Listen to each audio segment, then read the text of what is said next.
এই ২৩ তারিখের bride booking নেওয়ার পরে আমি ভীষণ দুশ্চিন্তায় পড়ে গেছিলাম।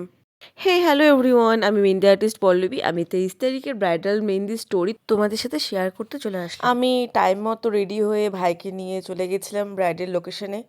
পৌঁছে গেলাম দিদির ফ্ল্যাটে। ফ্ল্যাটের ছাদেই ছিল মেহেন্দির ভেন্যু। দিদি ভীষণ ভালো ছিল, একদম শান্তশিষ্ট। আমার এই ব্রাইডের নাম ছিল পৌলমী। আর আমি ওর নাম্বার সেভ করে রেখেছিলাম আমার আগের ফোনে। আমি ফোন চেঞ্জ করাতে ওর নাম্বারটা আমি হারিয়ে ফেলি। ডায়েরিতে লেখা ছিল ওর ডেটটা, কিন্তু ওর নাম্বারটা আমি আর ডায়েরিতে লিখি না, এটাই আমার ভুল।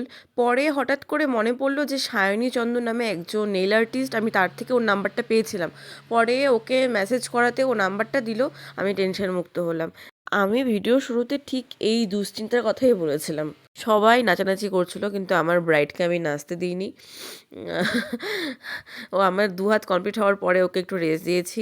দিদি একটু সময় দাঁড়াতে চাচ্ছিল, তো দাঁড়িয়ে কিছু ফটো তুলে নিল।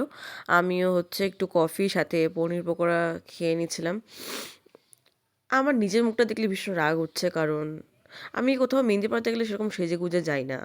সেজেগুজে যাই না কারণ জামা কাপড়ে মেহেন্দি লেগে যায়, আর খুব একটা ভালো জামা কাপড় পরে মেহেন্দি পরাতে যেতে ইচ্ছাও করে না। দেখো, ব্যাক হ্যান্ডও কমপ্লিট হয়ে গেছে, আর ফ্রেশ স্টেন এটা।